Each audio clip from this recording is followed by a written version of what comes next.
আসসালামু আলাইকুম রহমতুল্লাহ। আলহামদুলিল্লাহ। আলহামদুলিল্লাহ ওয়াকাফা ওয়াসালামুন আলা ইবাদিহিল্লাযীনা ইসতাফা আম্মা বা'দ। রব্বি ইশরাহ লি সাদরি ওয়া ইয়াসসির লি আমরি ওয়াহলুল উকদাতাম মিন লিসানি ইয়াফকাহু কওলি। আল্লাহুম্মা ইন্না নাসআলুকা ইলমান নাফিআ ওয়া নাউযু বিকা মিন ইলমিন লা ইয়ানফা'।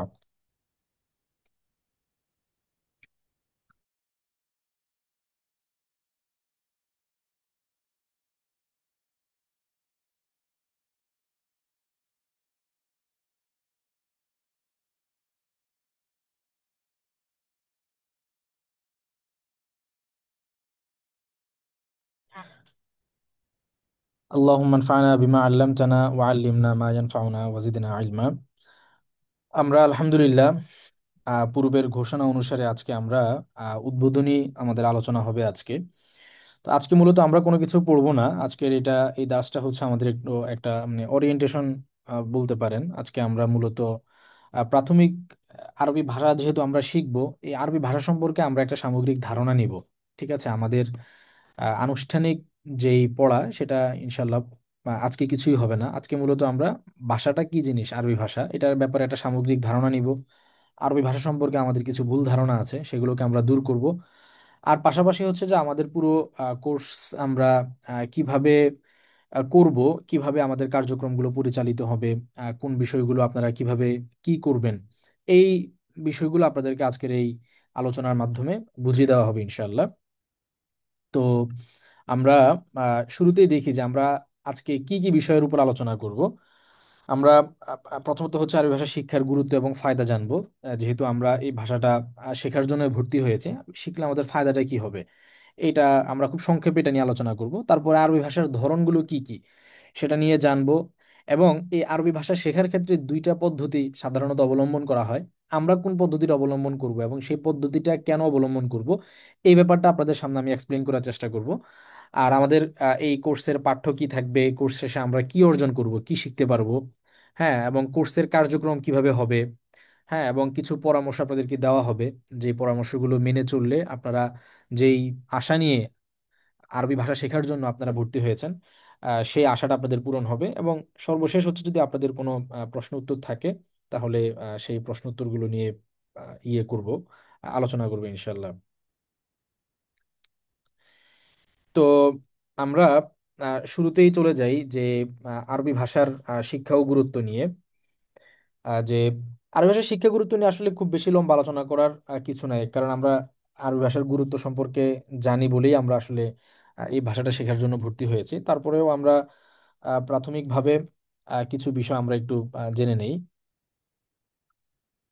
সেটা হচ্ছে যে আল্লাহ রবুল্লা আলমিন এই পবিত্র কোরআনকে আচ্ছা, আমি একটু একটা মিনিট একটু মিউট করে নিচ্ছি। কেউ কেউ মনে হয় জয়েন হতে পারছে না, আমাদের সমস্যাটা কি হচ্ছে এটা একটু দেখি।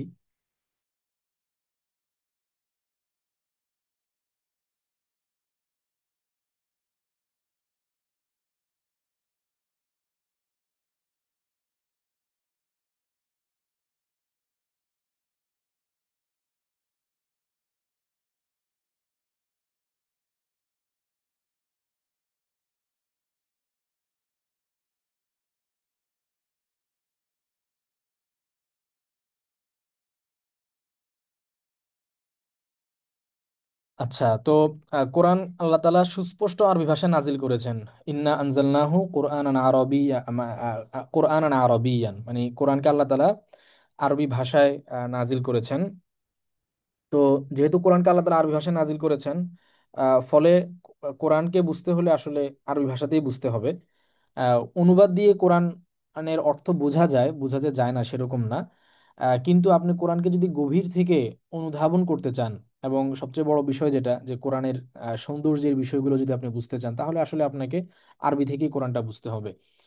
আর দ্বিতীয় কথা হচ্ছে অনুবাদ থেকে আপনি যদি কোরআনের অর্থটা জানেন, তো এটার জন্য আপনাকে তৃতীয় আরেকটা মাধ্যম গ্রহণ করতে হচ্ছে। বিশেষ করে আপনি আপনার সামনে যখন কোনো অনুবাদ থাকছে না, আপনি যখন সালাতে দাঁড়াচ্ছেন, নামাজের মধ্যে আপনি তেলাওয়াত করছেন, অথবা যে কোনো দোয়া টোয়া আপনি পড়ছেন, সেক্ষেত্রে কিন্তু আপনি অর্থটা বুঝতে পারছেন না, যেহেতু অনুবাদের সাহায্য ছাড়া আপনি কোরআন বুঝতে পারেন না।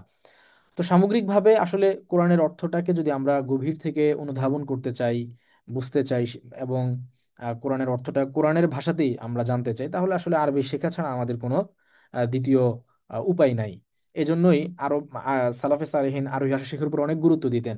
হযরত উমর রাদিয়াল্লাহু তাআলা আনহু বলেছেন যে তোমরা আরবি শেখো, এটা তোমাদের দ্বীনের অংশ। ঠিক আছে। তো এখান থেকে বুঝে আসে, তো কোরআনকে দ্বীনের অংশ বলা হয়েছে এই জন্য যে আপনি আরবি ভাষা যদি বিলুপ্ত হয়ে যায়, তাহলে আসলে আমাদের দ্বীনটাও বিলুপ্ত হয়ে যাবে, কারণ দ্বীনের সবকিছু সংরক্ষিত আছে এই আরবি ভাষার মধ্যে। এই কারণে এই ভাষার চর্চা, এই ভাষাটাকে নিজেদের ভাষা মনে করা, এটা খুব গুরুত্বপূর্ণ। আমি সবসময় একটা কথা বলি যে আরবি এটা শুধুমাত্র আরবদের ভাষা না, আরবি এটা সমগ্র মুসলিমদের ভাষা। চাই সে যে অঞ্চলেরই হোক না কেন, কারণ আমরা আরবিতে আরবিটা আমাদের সাথে, আমাদের দৈনন্দিন জীবনের সাথে জড়িত। আমরা ঘুম থেকে উঠার সঙ্গে সঙ্গে আমরা দোয়া পড়ি, ঠিক না? আলহামদুলিল্লাহিল্লাযী আহইয়ানা বা'দা মা আমাতানা ওয়া ইলাইহিন নুশুর, এটা আমরা আরবিতেই বলি। এরপরে ঘর থেকে বের হওয়া, ঘরে ঢোকা থেকে শুরু করে সারা দিনে প্রতিটা কাজকর্মে, নামাজের মধ্যে, আজানে, সব জায়গাতে কিন্তু আমরা প্রতিনিয়ত আমরা আরবিটাকে ব্যবহার করছি। তো এই আরবি ভাষা যদি প্রতিনিয়ত, যে ভাষাটাকে আমি ব্যবহার করছি আমার ইবাদতে, আমার বন্দিগির মধ্যে, সেই ভাষা যদি আমাদের না হয় তাহলে কার হবে? এই জন্য আরবিটা আমাদের সবার ভাষা। তো এই কারণে হচ্ছে আমাদের আসলে আরবিটা আরো ভালো করে শেখাটা উচিত। তো যাই হোক, আমরা আরবি ভাষার যদি শিখি, আমরা কোরআনটাকে বুঝতে পারবো, হাদিসটাকে বুঝতে পারবো, দৈনন্দিন যে দোয়া জিকিরগুলো আমরা করি সেগুলো বুঝতে পারবো। এরপরে হচ্ছে যারা আমরা অনেকে হিফজ করতে চাই, হিফজ করাটা আমাদের জন্য মানে সহজ হয়ে যাবে। এরপরে কোরআনের তেলাওয়াত যখন আপনি করবেন, তেলাওয়াত করে আপনি একটা আলাদা মজা পাবেন, যেহেতু কোরআনের তেলাওয়াত করছেন একদিকে, আরেকদিকে আপনি অর্থগুলো অনুধাবন করতে পারছেন, আল্লাহ তাআলা আপনাকে কি বলছেন। এটার অনুভূতিটাই আসলে অন্যরকম। এটা যখন এই স্বাদ যখন আপনি পাবেন, তখন এটা বুঝতে পারবেন, এটা আসলে বলে বোঝানোর জিনিস না। মিষ্টি খেতে কেমন, এটা আমি আপনাকে সারাদিন বয়ান দিলেও আপনি এটা অনুধাবন করতে পারবেন না, যতক্ষণ না আপনি একটা মিষ্টি না নিয়ে খাবেন। এই ব্যাপারটা আসলে ওরকম।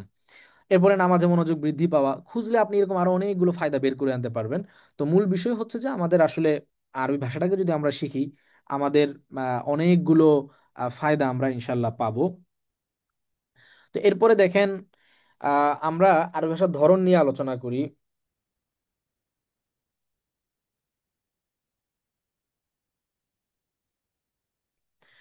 আরবি ভাষার ক্ষেত্রে আমরা অনেকেই আমরা মনে করি যে আহ, এই যে কোরআনিক অ্যারাবিক বলে একটা কথা প্রচলিত আছে আমাদের সমাজের মধ্যে। তো আমি ওই দিন একটা করেছিলাম, একটা আহ, যাচাই করার জন্য একটা জরিপের মতন করে প্রশ্ন করেছিলাম আমাদের ইউটিউব চ্যানেলে যে কোরআনের ভাষা আরবি ভাষা এক নাকি আলাদা। তো এখানে অধিকাংশ প্রায় 60%-এর মতন মানুষ উত্তর দিয়েছে যে দুইটা আলাদা জিনিস। আর মাত্র 13%-এর জন্য 14% উত্তর দিয়েছে যে এটা একই, আর বাকিরা বলেছে আমরা জানি না। তার মানে এটা নিয়ে কি পরিমাণ মানুষের মধ্যে ভুল ধারণা আছে চিন্তা করা যায়। এই জন্য আমার মূলত এই আলাপটা আনা, যে আরবি ভাষার ধরনগুলো নিয়ে আপনাদেরকে একটু ক্লিয়ার করে দিই, যেহেতু আমরা ভাষাটা শিখবো, তো এই ভাষার ধরনগুলো সম্পর্কে আমাদের আইডিয়াটা, কনসেপ্টটা আমাদের ক্লিয়ার থাকা উচিত।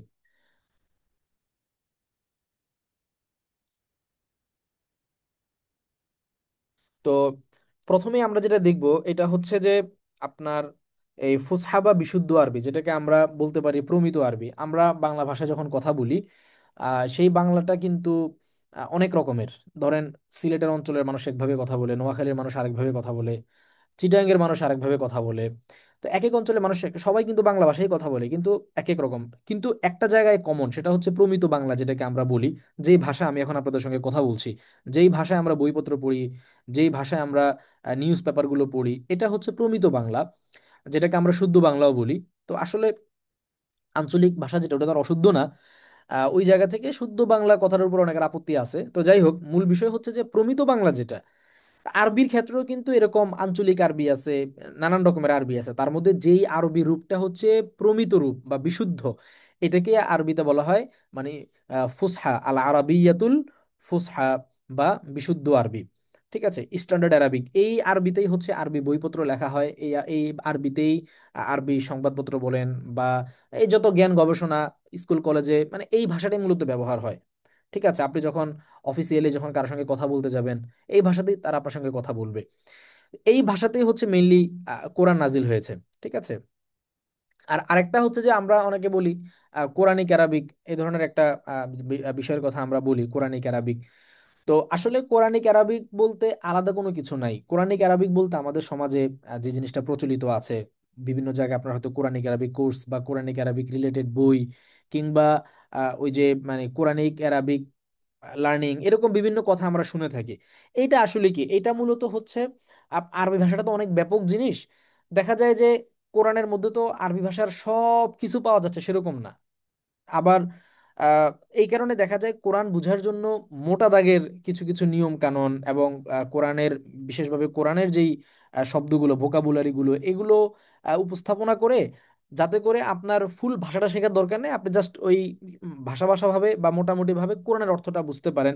এই ধরনের আরবিগুলোকে, তার মানে এটা সামগ্রিক আরবি ভাষার একটা খণ্ডিত বা একটা আংশিক রূপ, এই রূপটাকেই মূলত এই কোরআনিক আরবিক বলে প্রচার করা হয়। তো এটা আসলে আলাদা কোনো কিছু না, মানে মূল আরবি থেকে স্বতন্ত্র একেবারেই মানে কমপ্লিটলি ডিফারেন্ট কোনো বিষয় না এটা। এটা মূলত ওই সামগ্রিক যেই আরবি ভাষাটা আছে, স্ট্যান্ডার্ড আরবিক যেটা, ওইটারই একটা আংশিক রূপ বলা যেতে পারে। তাহলে এটা কিন্তু আলাদা কোনো কিছু না, বরং এটা স্ট্যান্ডার্ড আরবিক যেটা, ফুসহা আরবিক যেটা, ওইটারই কিন্তু একটা আংশিক রূপ আমরা বলতে পারি এটাকে। এরপরে মডার্ন অ্যারাবিক, হ্যাঁ মডার্ন অ্যারাবিক বা আধুনিক আরবি বলে যেটার কথা বলা হয়, এটাও কিন্তু মূলত নতুন কোনো মানে নতুন বলতে এটা এরকম না যে টোটালি ভিন্ন কোনো জিনিস। মডার্ন অ্যারাবিক বলতে মূলত ধরেন একটা ভাষা তো চলমান। তো ধরেন আজ থেকে 1000 বছর আগে বা 1500 বছর আগে আরবি ভাষার যে সকল শব্দ ছিল, পরবর্তী সময়ে এই 1000 বছরে, বা বিশেষ করে আমরা যদি গত 200 বছরের কথা বলি, 200 বছরে পৃথিবীতে এত এত আধুনিক আবিষ্কার হয়েছে, আধুনিক প্রযুক্তি এসেছে, প্রচুর পরিমাণে নতুন নতুন জিনিস আমাদের সমাজে এসেছে। তো এগুলোর জন্য তো নতুন নতুন আরবি শব্দেরও জন্ম হয়েছে। অথবা শব্দগুলো পুরাতনই ছিল, কিন্তু সেই শব্দগুলোর মধ্যে অর্থের নতুনত্ব দেখা দিয়েছে। অর্থের নতুনত্ব দেখা দিয়েছে, এরকম প্রচুর আছে। মনে করেন রকেট, মিসাইল, তারপরে হচ্ছে যে আপনার এই যে কি বলে বোমারু বিমান, অথবা মনে করেন আপনার মোটরসাইকেল, বিভিন্ন যানবাহন, এই জিনিসগুলো তো সব নতুন আবিষ্কার, এগুলোর জন্য নতুন নতুন অনেক শব্দ এসেছে। তো দেখা যাচ্ছে যে শব্দগুলো হয়তো পুরাতন, কিন্তু সেই শব্দগুলোকে ওই নতুন প্রযুক্তিগত অর্থে এটাকে ব্যবহার করা হচ্ছে। এখন একজন ব্যক্তি যে মনে করেন ওই প্রাচীন অর্থটা জানে, কিন্তু আধুনিক সময়ে এসে এই শব্দটা যে একটা আধুনিক অর্থে ব্যবহার হচ্ছে, আধুনিক একটা জিনিসকে এটা বোঝাচ্ছে, এইটা যতক্ষণ সে না জানবে ততক্ষণ কিন্তু সে ওই আধুনিক ব্যবহারটা সে বুঝবে না। তাহলে মডার্ন অ্যারাবিক বলতে এটাও আসলে আলাদা কোনো কিছু না, মূলত এটা ওই স্ট্যান্ডার্ড অ্যারাবিকেরই একটা আধুনিক রূপায়ণ বলতে পারি আমরা। গ্রামার বলেন, ভোকাবুলারি বলেন, সবই আসলে মূলত স্ট্যান্ডার্ড অ্যারাবিকেরই। বাকি এখানে হয়তো নতুন নতুন কিছু শব্দ জন্ম নিয়েছে, অথবা শব্দের মধ্যে অর্থের নতুনত্ব দেখা দিয়েছে, যে আগে এটা এক রকমের অর্থ ছিল, এখন তার মধ্যে আরো অর্থটা সম্প্রসারিত হয়েছে। আগে এটা একটা অর্থে ছিল, এখন একই শব্দ আরো একাধিক অর্থে ব্যবহার হয়। যেমন মনে করেন কায়দা, একটা কথা, কায়দাতুন শব্দটা, কায়দা আপনারা পড়ছেন নুরানি কায়দা।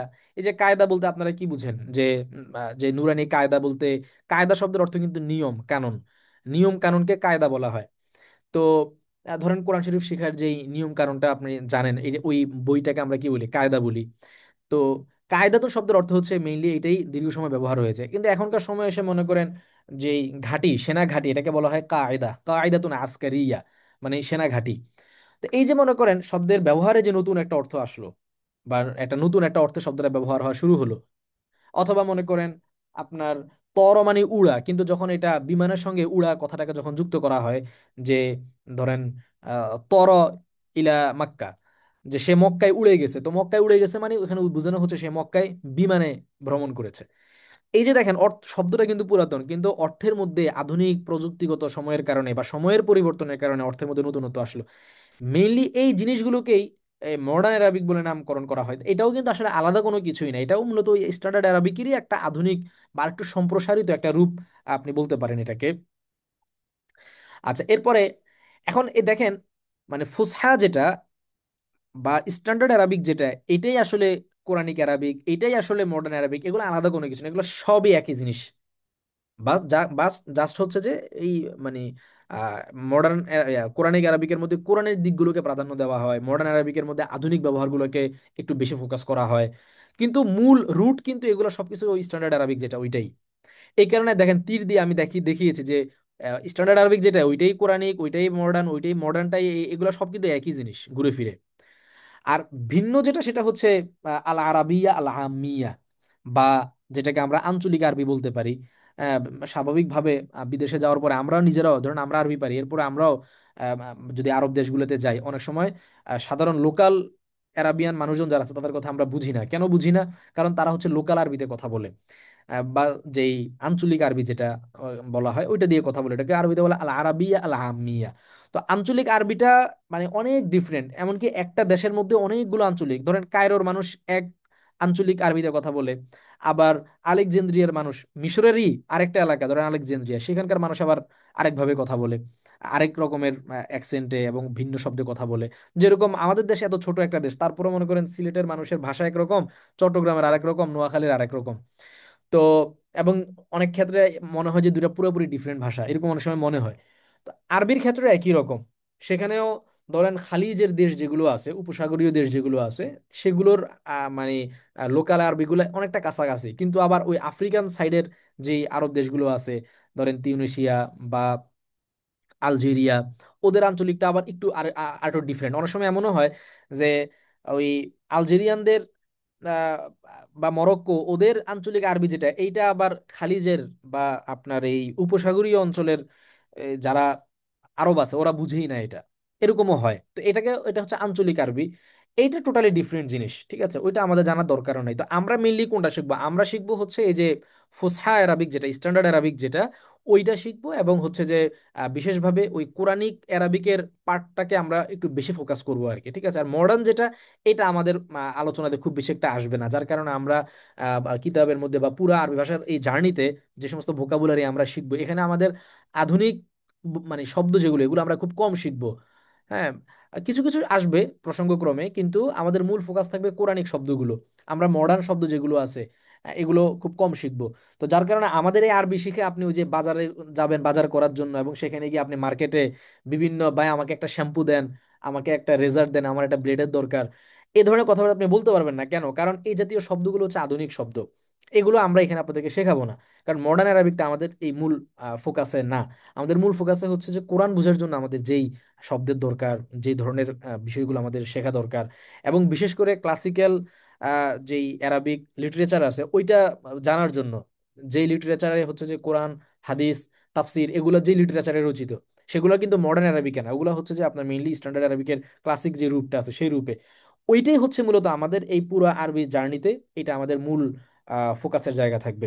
তো আশা করি আমি এই জায়গার কনসেপ্টটা আপনাদেরকে ক্লিয়ার করতে পেরেছি যে আমরা কি ধরনের আরবি শিখবো, কেন শিখবো। এবং এখন আসেন, আরবিটাকে শেখার দুইটা মেথড ফলো করা হয়। একটা হচ্ছে যে আপনার, আপনি প্রথমে ভাষা শিখবেন, ভাষা শিখে ভাষাটাকে খুব ভালো করে যখন আপনার শেখা হয়ে যাবে, এরপরে হচ্ছে আপনি কোরআনের অনুবাদ শেখা শুরু করবেন। যেমন আমাদের মাদ্রাসাগুলোতে এই মেথডটাকে ফলো করা হয়, প্রথমে সেখানে ভাষাটাকে শেখানো হয় ভালো করে। হ্যাঁ, ভাষাটাকে ভালো করে শেখানোর পরে একটা তালেবুল ইলম যখন ভাষাটাকে ভালো করে আয়ত্ত করে ফেলে, তারপরে হচ্ছে তাকে কোরআনের অনুবাদটা পড়ানো হয়। মাদ্রাসাতে আমরা এই সিস্টেমে ইয়া করি। কিন্তু আমাদের এখানে আমরা যে ভাষা এই আরবি ভাষাটা যে শিখবো, এইটার ক্ষেত্রে আমরা উল্টা দিকে যাব। আমরা মেইনলি প্রথমে কোরআনের অনুবাদের দিকটাকে প্রাধান্য দিব, এইটাকে জানার জন্য যে যে জিনিসগুলো জানা দরকার এগুলোকে আমরা আগে শিখবো। এরপরে ওখান থেকে সরে গিয়ে আমরা সাধারণ আরবি ভাষার জন্য যেটা, এরপরে এটাকে ফোকাস করব। আর উচ্চতর আরবি ভাষার যে ব্যাপার স্যাপারগুলো আছে এগুলো থাকবে এবার সবার শেষে। কারণ কি? কারণ আমাদের আরবি ভাষা শেখার প্রধান মাকসাদই হচ্ছে কোরআনের অর্থটাকে বোঝা। এই কারণে আমরা ওই যে প্রথমে মানে সামগ্রিক ভাবে আরবি ভাষাটা ভালো করে শিখলাম, কোরআনের কাছে পরে আসলাম, এটা আমরা করব না। কেন এটা আমরা করব না? এই জন্য এশার বিশিকের মধ্যে এই কাজটা করা হয়েছে। যারা আপনারা এশার বিশিকি কিতাবটা দেখেছেন, অথবা এশার বিশিকি কিতাবটা পড়ার অভিজ্ঞতা যদি কারো থাকে, আপনারা ওখানে খেয়াল করে দেখবেন যে এই সর্বশিক্ষী কিতাবের মধ্যে তিনটা অধ্যায় আছে, তার মধ্যে কোরআনের আয়াতগুলোকে নিয়ে আসা হয়েছে একেবারে সর্বশেষ অধ্যায়ের সর্বশেষ পরিচ্ছেদের মধ্যে, মানে একবারে কিতাবের লাস্টে। তার মানে কি, পুরা কিতাব পড়ার পর যখন আপনি আরবি ভাষা শিখে গেলেন, এরপরে হচ্ছে আপনাকে কোরআনের কাছে নিয়ে যাওয়া হচ্ছে। আর আমরা হচ্ছে এটা করি নাই। আমরা আমাদের এই সিলেবাসের মধ্যে আমরা মেইনলি এসব বিষয়ে একটা সময় আমরা পড়াতাম, তো সেটাকে আমরা বাদ দিয়ে দিয়েছি। মূলত এই জন্য যে আমরা এই মেথডে পড়াতে চাই না। আমরা চাই যে যে ভাষাটাকে সে প্রথমে কোরআনের ভেতর দিয়ে সে শিখবে, এরপরে আস্তে আস্তে সাধারণ ভাষা থেকে তারপরে সে মানে উচ্চতর আরবির দিকে যাবে। উল্টা সিস্টেমটা যেন উল্টা হয়, এই উল্টা সিস্টেমটা আমরা কেন ফলো করলাম? এই মেথডটা ফলো করার পেছনে সবচেয়ে বড় কারণ হচ্ছে, ধরেন আমাদের এখানে যারা আপনারা আসেন ভর্তি হন, আপনারা তো সবাই মানে জেনারেল থেকে আসা, মাদ্রাসার স্টুডেন্ট আমাদের এখানে নাই বললেই চলে, ঠিক আছে, মানে একবারে আমরা বলতে পারি যে 100% হচ্ছে এখানে কলেজ ইউনিভার্সিটি থেকে আসা। এখন সবাই যে কোর্সের একেবারে শেষ পর্যন্ত থাকতে পারে সেরকম না, কেউ হয়তো মানে প্রথম সেমিস্টার করে চলে যায়, কেউ দ্বিতীয় সেমিস্টার করে হয়তো তার অসুস্থতার কারণে বা ব্যস্ততার কারণে নানান কারণে সে হয়তো পড়াটাকে স্টপ করে দেয়। এখন সমস্যা হচ্ছে, যদি আমরা এরকম করি যে আমাদের মেথডটা যদি এরকম হয় যে আমরা আগে আরবি ভাষাটাকে ভালো করে শেখাবো, এরপরে আমরা কোরআনের কাছে নিয়ে যাব, তো দেখা যায় যারা ওই ভাষাটাকে মাঝ পথ পর্যন্ত শিখলো সে কোরআনের কিছুই পায় না। ইভেন যে 3 ভাগের 2 ভাগ পড়লো সেও কিছু পায় না, মানে শেষ স্টেজে যাওয়ার আগ পর্যন্ত সে কোরআনের কিছুই পায় না। তার মানে সে আহ, 1 বছর ধরে, 6 মাস ধরে, 1 বছর 1.5 বছর ধরে সে ভাষার একটা জার্নির ভিতর দিয়ে যাচ্ছে, অথচ কোরআনের সঙ্গে তার কোনো যোগাযোগ হচ্ছে না। তো এবং তার মানে যে এই 1 বছর বা এই মানে 7-8 মাসে সে যতটুকু আরবি শিখলো সেটাকে সে কোরআনের মধ্যে প্রয়োগ করতে পারে নাই, অথচ ওই কোরআনের মধ্যে প্রয়োগ করার জন্যই তার ভাষা শেখার মূল মাকসাদ ছিল। তাহলে কি হলো ব্যাপারটা? এই জন্য আমরা মানে এই মেথডটাকে আমরা পাল্টে যেটা করেছি সেটা হচ্ছে যে আমরা মানে কোরআনের ব্যাপারটাকে আগে রেখেছি। এই কোরআনেরটার থেকে আমরা আস্তে আস্তে যাব মানে সাধারণ আরবি আর কোরআনের অনুবাদ এই দুইটাকে সমন্বয়। এরপরে লাস্ট স্টেজে গিয়ে হচ্ছে আমরা উচ্চতর ভাষার দিকে যাব আর কি। যাতে করে যদি কেউ এরকম হয় যে মাঝপথে সে কোনো কারণবশত পড়া ছেড়ে দিয়েছে, তো পড়া ছেড়ে দেওয়ার আগে যতটুকু সে পড়েছে অন্তত এই 2 সেমিস্টারের ভেতর দিয়েই তার কোরআনের অনেক কিছু জানা হয়ে যায়। আরবি ভাষার ওই যতটুকু সে শিখেছে অতটুকুকে সে কোরআনের মধ্যে অ্যাপ্লাই করতে পারে, অতটুকু দিয়েই যে যে আয়াতগুলো তার পক্ষে বোঝা সম্ভব সেগুলোকে সে বুঝে ফেলতে পারে। মানে মাঝপথে সে কোর্স ছেড়ে দিলেও তার যেন ফায়দাটা থেকে খালি না হয়, বা কোরআন বুঝার যে ব্যাপারটা ছিল এটা থেকে সে একেবারেই খালি হাতে না থাকে। এটা ছিল আমাদের মূল মাকসাদ, এই জন্য আমরা এই মেথডটা ফলো করছি। এবং এই মেথডটা ফলো করার কারণে মেইনলি আমরা এশো আরবি শিক্ষিকে বাদ দিয়ে আমরা আলাদাভাবে আমাদের একটা সিলেবাস আমরা তৈরি করেছি। তো আমাদের সিলেবাসটা কি, আমাদের কোর্স পাঠ্য যেটা সেটা হচ্ছে আপনার ওই হাইয়া আল আরাবিয়া যে কিতাবটা আছে, এই কিতাবটার মাধ্যমে আমরা মেইনলি আপনাদেরকে পাঠদান করাবো। তো আমরা মেইনলি এই কিতাবের ব্যাপারে আশা করি আপনারা ইতিমধ্যে একটা ধারণা তাহলে পেয়ে গিয়েছেন আমার এই লম্বা আলোচনার ভেতর দিয়ে।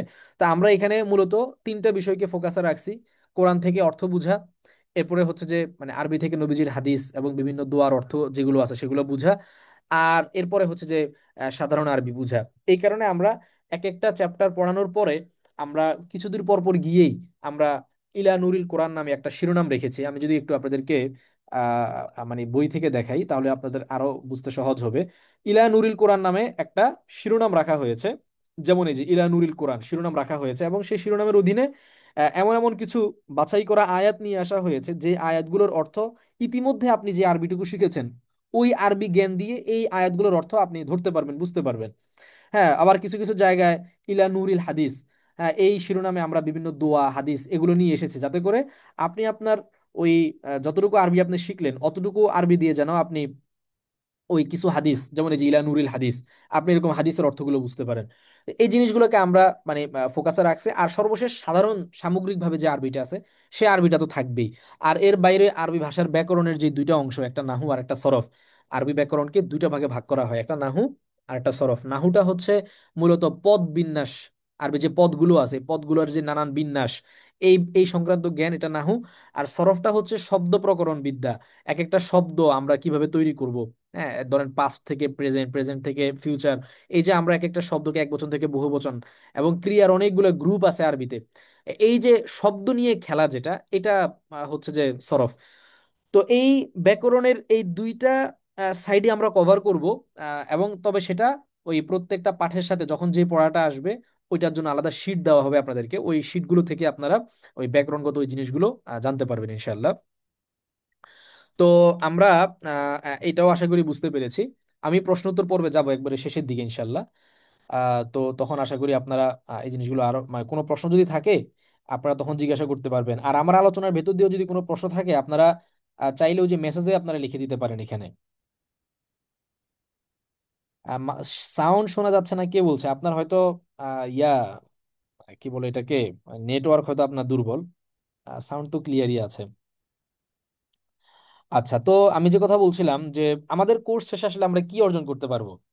কোর্স শেষে আমরা মেইনলি কোরআনের অধিকাংশ আয়াত এবং অসংখ্য হাদিসের অর্থ আমরা নিজেরাই মানে অর্থ করতে পারবো। এবং আমাদের এই কিতাবের কিন্তু এক একটা চ্যাপ্টার শেষ হওয়ার পরে শেষের দিকে হচ্ছে যে আমরা ইয়া দিয়ে দিয়েছি, মানে ওই চ্যাপ্টারে যে আয়াতগুলো আপনাদেরকে, যেমন এই যে দেখেন এখানে তৃতীয় অধ্যায়ে পঠিত আয়াত সমূহ উদাহরণস্বরূপ, শেষের দিকে হচ্ছে যে ওই অধ্যায়ে আপনি যতগুলো আয়াত আপনাকে পড়ানো হয়েছে সবগুলো আয়াতের একটা মানে লিস্ট এখানে দিয়ে দেওয়া হয়েছে, সংকলন আর কি। তো এভাবে আমরা দেখা যাচ্ছে যে মানে কোরআনের আয়াতের একটা বড় অংশ আমরা মানে শিখে ফেলবো, এরপরে হাদিসের একটা বড় অংশ জানবো। হ্যাঁ, আর সাধারণ আরবিতে আপনার কথোপকথন করা, বুঝা, সহজ আরবি ভাষায় লেখা, আরবি বইপত্র যেগুলো আছে সেগুলো যে জবর পড়তে পারার যে যোগ্যতা, এটা আমাদের অর্জন হবে ইনশাল্লাহ। যদিও ভাষার যোগ্যতার ব্যাপারটা তো আসলে শেষ নাই, যোগ্যতার কোনো শেষ নাই। যেমন আমরা নিজেরাও এখনো আরবি ভাষা শিখছি, এখনো আরবি ভাষার বহু শব্দ আমাদের জানা নাই, এখনো আরবি ভাষা শেখার উপরে আমরা আছি। তো শেখার তো আসলে কোনো শেষ নাই, কিন্তু প্রাইমারি লেভেলের যে জিনিসটা ওইটা আপনাদের আশা করি ইনশাল্লাহ এটার মাধ্যমে অর্জন হয়ে যাবে। তবে এই কোর্স শেষ হওয়ার পরে যারা সফলভাবে শেষ করতে পারবেন এবং তাদের মধ্যে যারা আগ্রহী থাকবে যে না আমরা আরো পড়তে চাই, আরো উচ্চতর পড়ালেখা আমরা করতে চাই, তাদের জন্য আমাদের আলাদা ব্যবস্থা থাকবে ইনশাল্লাহ। ঠিক আছে। তো এটার জন্য হচ্ছে যে আমরা যেটা করেছি সেটা হচ্ছে যে আমাদের এই কোর্সের পাঠ্য তো এইটা, এই কোর্স মানে এই কিতাবটা যারা শেষ করবেন, শেষ করার পরে আমাদের যেটা নিয়ত সেটা হচ্ছে যে এখানে আমরা বইয়ের ভূমিকাটা আপনারা পাবেন, যে এখানে আমরা পরবর্তী সময়ে আরো মানে 6টা বই আমরা, এটা রচনাধীন আছে আমাদের, এখনো কমপ্লিট হয় নাই। এই বইগুলো আমরা যেমন আপনার আল মুখতারাতুল কোরআনিয়া, মানে কোরআনের নির্বাচিত আয়াত, অর্থাৎ আপনি আপনার এই কিতাবটা পড়ার দ্বারা তো কোরআনের অনেকগুলো আয়াতের অর্থ তো জানবেন, কিন্তু এই কিতাব যেহেতু মানে সীমিত, তো কোরআনের আরো বহু এমন আয়াত আছে যেগুলো হচ্ছে যে আপনি এই কিতাব শেষ করার পর এগুলোর অর্থ আপনি বুঝতে পারবেন। হয়তো দুই একটা শব্দ নতুন আসবে, কিন্তু আপনি অর্থগুলো বুঝতে পারবেন। এরকম জিনিসগুলোকে নিয়ে একটা সংকলন আলাদা, আল মুখতারাতুল কোরআনিয়া। মুখতারাত মানে নির্বাচিত, মানে কালেক্টেড কোরআনিক ভার্সেস নিয়ে ওই কিতাবটা থাকবে। এরপর আল মুখতারাতুল হাদিসিয়া নামে আরেকটা কিতাব থাকবে আলাদা, যেখানে হচ্ছে নির্বাচিত হাদিস, যেগুলো হচ্ছে আপনারা আপনাদের অর্জিত ওই আরবির অতটুকু জ্ঞান দিয়ে আপনারা বুঝতে পারবেন। এই ধরনের সংকলন থাকবে। এরপরে মাবাদিও সরব, মাবাদিও নাহু, যেটা হচ্ছে আরবি ব্যাকরণটাকে আরো একটু ডিপলি শেখানো হবে। এরপরে আল বালাগাতুল কোরআনিয়া, কোরআনের যে অলংকার শাস্ত্র আছে, ভাষাগত সৌন্দর্যের দিক আছে, এই জিনিসগুলোকে পড়ানো হবে। তবে এগুলো হচ্ছে পরে, মানে এগুলো হচ্ছে এই কিতাবটা যারা শেষ করবে তাদের জন্য আর কি, এটা আরো অনেক পরের সাবজেক্ট। ঠিক আছে। তো এই কিতাবটা আশা করি আপনারা মানে পুরো ব্যাপারটা বুঝতে পারছেন। তো আমরা এই কিতাব থেকেই পড়বো। এখন এই কিতাবটা আপনারা, আপনাদেরকে বলা হয়েছিল যে কিতাবটা আহ, এটা প্রেসে আছে। আজকে এটা বাজারে শেষ হয়ে যাওয়ার কথা ছিল, কিন্তু 12ই রবিউল আউয়ালের কারণে আজকে তো প্রেস সব বন্ধ। তো যার কারণে একটু পিছিয়ে গেছি আমরা, কালকে বাদাই হয়ে সোমবার দিন আশা করি এটা যারা অর্ডারটা করেছেন তাদেরকে এটা কুরিয়ার করে দেওয়া সম্ভব হবে। আপনারা চেষ্টা করবেন হার্ড কপি সংগ্রহ করে নিতে। হার্ড কপি দিয়ে পড়লে আপনি ওই জিনিসটাকে যে কোনো জায়গায় দাগায় রাখতে পারবেন, কোনো জায়গায় কোনো কিছু নোট করার দরকার হলে আপনি পেন্সিল দিয়ে নোট করে রাখতে পারবেন। দর্শের মধ্যে অনেক কথা বলা হয়, হ্যাঁ, কোনোটা আপনার কাছে গুরুত্বপূর্ণ মনে হলে ওইটা আপনি ওখানে ওইভাবে চিহ্নিত করে রাখতে পারবেন। নানান কিছু আপনি করতে পারবেন। ঠিক আছে, এই জন্য কিতাব কিনে নিবেন। আচ্ছা, এরপরে হচ্ছে যে মানে আমরা এবার কোর্স সংক্রান্ত আলোচনায় চলে যাই। এতক্ষণ ধরে তো আমরা মানে আহ, এই প্রাসঙ্গিক আলোচনা করলাম, এখন হচ্ছে আমরা কোর্স কার্যক্রম, মানে আমাদের কোর্সটা কিভাবে আমরা পরিচালনা করব, এই অংশটুকু একটু ভালো করে বুঝে নিতে হবে আমাদেরকে। আমরা ক্লাস কিভাবে এবং কবে কবে হবে, এখানে মোট 8টা টপিক আমরা আলোচনা করব কোর্স কার্যক্রমটা। একটা হচ্ছে যে ক্লাস কিভাবে এবং কবে হবে। তো ক্লাস কিভাবে কবে হবে, ক্লাসের হাজিরা কিভাবে দিবেন, হোমওয়ার্ক কিভাবে জমা দিবেন, আহ, এই 3টে জিনিস আমরা মানে একসঙ্গে আলোচনা করি। ঠিক আছে। আচ্ছা, হোমওয়ার্ক কিভাবে জমা দিবেন, পরীক্ষা কিভাবে হবে, কবে কবে হবে, এগুলো আচ্ছা একটা একটা করে দেখাচ্ছি। প্রথমে 3টা আলোচনা, ওইটা আগে দেখি। ক্লাস কিভাবে হবে, আপনাদের সবাইকে ই ক্যাম্পাসে একটা অ্যাকাউন্ট করতে দেওয়া হয়েছে। আশা করি সবাই ই ক্যাম্পাসে সেই অ্যাকাউন্টটা তৈরি করেছেন। যদি কেউ এখনো বাকি থাকেন পেজে মেসেজ দিবেন, যদিও এটা ভর্তির সময় এটা কমপ্লিট করে দেওয়ার কথা।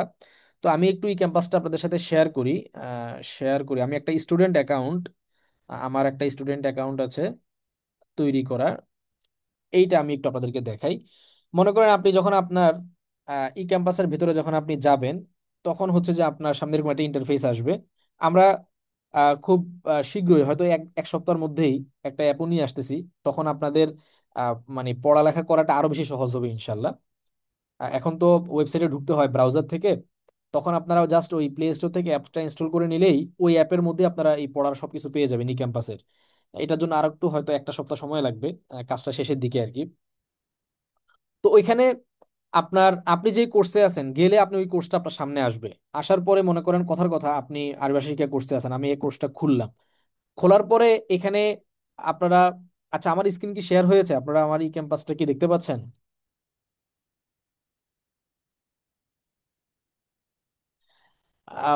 না, মেয়েরা হচ্ছে যে মেসেজ দিয়ে কথা বলবে। হ্যাঁ, আপনারা মেয়েরা যারা আছেন তারা মেসেজ দিয়ে, আর শেষে যখন প্রশ্নোত্তর পর্ব হবে, বোনেরা যারা আছেন তারা একটু লিখিত আকারেই প্রশ্ন থাকলে জিজ্ঞেস করবেন। ভাইয়েরা যারা আছে তাদের জন্য আমি মাইক খুলে দিব। আচ্ছা, তো দেখেন এখানে ই ক্যাম্পাস নির্দেশিকার মধ্যে তিনটা ছোট ছোট ভিডিও দেওয়া আছে। মেইনলি এই ভিডিওগুলো দেখলেই আসলে আমি এখন যে আলোচনাগুলো করব এগুলো সব আপনার কাছে পরিষ্কার হয়ে যাবে।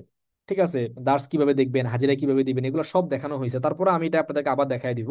তো এটা দেখে নিলে মেইনলি আপনি ই ক্যাম্পাসটাকে কিভাবে ব্যবহার করবেন এই নির্দেশিকাটা আপনি এখানে পেয়ে যাবেন। প্রয়োজনীয় তথ্য নীতিমালা, এখানে ফিটি কিভাবে পাঠাবেন, নীতিমালা কি, এগুলো পাবেন। আরবি কিবোর্ড সেটিংস এর মধ্যে আরবি কিবোর্ড গুলো কিভাবে সেটিংস করবেন, কিভাবে কি করবেন, এই বিষয়ে কিছু টিউটোরিয়াল আছে এখানে। কিবোর্ডের লিঙ্কও আছে যদি কেউ পিসি থেকে ব্যবহার করেন। হ্যাঁ, ডেস্কটপ ল্যাপটপের মধ্যে কিভাবে আপনি আরবি কিবোর্ডটাকে ইউজ করবেন এবং এটাকে অ্যাড করবেন সেই বিষয়ে নির্দেশনাগুলো দেওয়া আছে। এবং আরবিতে মোবাইল থেকে তো জের জবর দেওয়াটা তো সহজ, কিবোর্ডে দেখা যায়, কিন্তু পিসি থেকে আপনার জের জবর দেওয়াটা একটু মানে শিখে নিতে হয়। শিফট দিয়ে ধরে তারপরে আলাদাভাবে একটু কিছু জিনিস অবলম্বন করে দিতে হয়। তো ওইটা কিভাবে করবেন এটা জের জবর পেশের প্রক্রিয়াটা এখানে দেখা দেওয়া হয়েছে, যদি কারো দরকার পড়ে আপনারা এখান থেকে দেখে নিতে পারেন। এরপরে হচ্ছে প্রয়োজনীয় পিডিএফ এর মধ্যে আপনাদেরকে এখানে এই যে আমরা এই প্রথম সেমিস্টারে আরবি, আমাদের তো চারটা অধ্যায়ে চারটা সেমিস্টারে পড়ানো হবে। তার মধ্যে প্রথম সেমিস্টারে মানে প্রথম অধ্যায়ের মধ্যে যতগুলো শব্দের অর্থ আছে সবগুলো শব্দের অর্থকে একটা শীট আকারে দিয়ে দেওয়া হয়েছে, শব্দার্থ সংকলন। মানে এটা হচ্ছে আপনি সবগুলো শব্দ এক জায়গায় একসঙ্গে পেয়ে যাচ্ছেন। ঠিক আছে, এটাতে কি হবে, আপনি পরীক্ষার সময়টাতে আসলে আপনার ওই সবগুলো শব্দের অর্থ পড়ার জন্য ওই এক পেজ এক পেজ করে উল্টানোর ঝামেলাটা করা লাগবে না। আপনি এই শীটটাকে সামনে রাখলেই সবগুলো শব্দ আপনি একটানা পড়ে ফেলতে পারবেন, এটা আপনার জন্য সহজ হবে।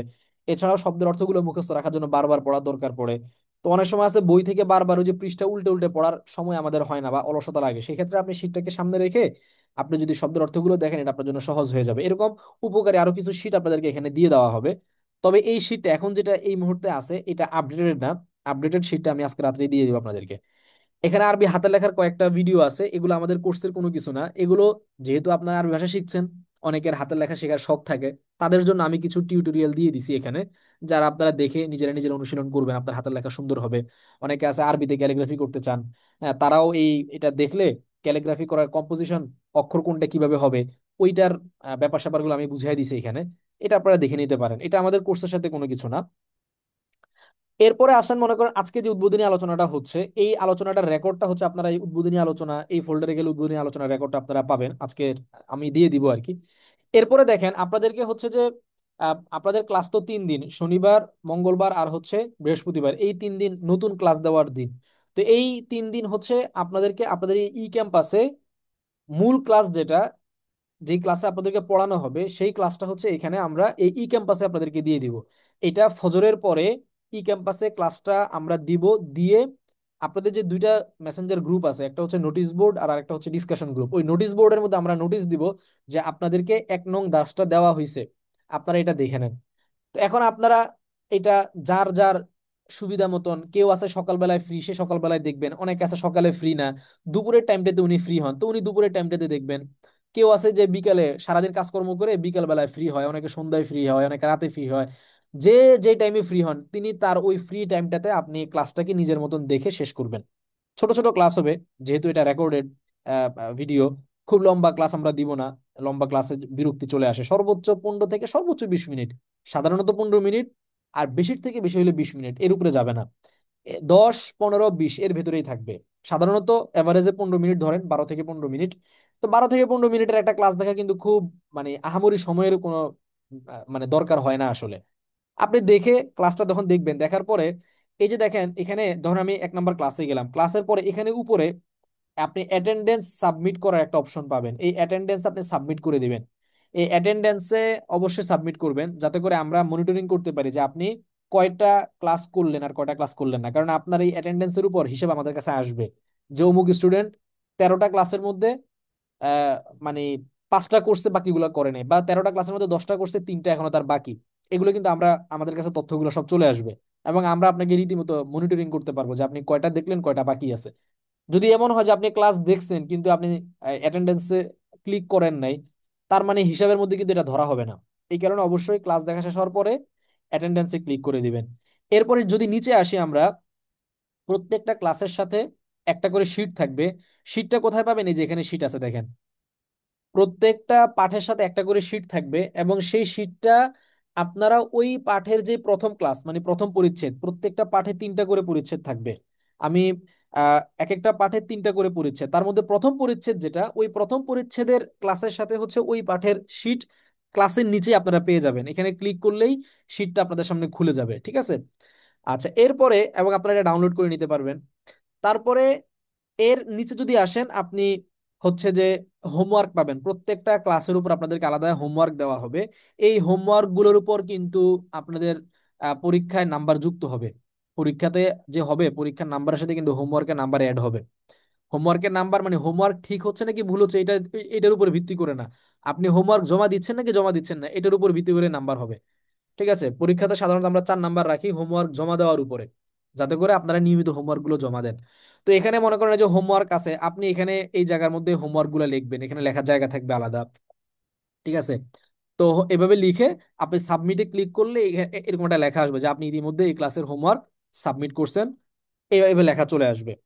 আচ্ছা, এরপরে আপনি চাইলে কি করতে পারবেন, যদি আপনার মনে করেন ধরেন আপনি কোনো একটা ক্লাসের কোনো একটা মানে আপনার যদি কোনো একটা মন্তব্য থাকে, মানে আপনি একটা ক্লাসের একটা কথা মনে করেন আপনি বুঝেন নাই, একটা পড়ার ব্যাপারে আপনার মনে প্রশ্ন আসছে, তাহলে আপনি অনেকগুলো ভাবে এটা সমাধান করতে পারেন। এক হচ্ছে এটা তো ধরেন সকালবেলায় আপনি ক্লাসটা আপনাদেরকে দেওয়া হবে আর আপনাদের তো পড়া নেওয়া হবে। আমি যখন এখন এই যে 9:30 আপনাদেরকে জুমের লিংক দিলাম, আপনারা সবাই অ্যাড হইলেন, এই একই সিস্টেমে আপনাদের কাছ থেকে পড়া শোনা হবে, পড়াগুলো ধরা হবে, পড়াগুলো নেওয়া হবে লাইভে।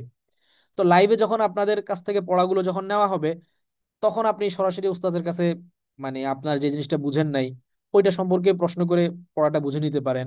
অথবা তৎক্ষণাৎ আপনার যদি মনে হয় যে না পরে তো আমি ভুলে যেতে পারি, তো তৎক্ষণাৎ আপনি চাইলে আমাকে অথবা সহকারী উস্তাদ যারা আছেন, উস্তাদা যারা আছেন, তাদেরকে ইনবক্সে এই ব্যাপারে প্রশ্ন করে রাখতে পারেন যে আমি তো এই জায়গাটা বুঝি নাই, আমাকে একটু বুঝিয়ে দেন। আমরা ফ্রি হয়ে আপনার ওই মেসেজের উত্তর দিব, আপনাকে বুঝিয়ে দিব।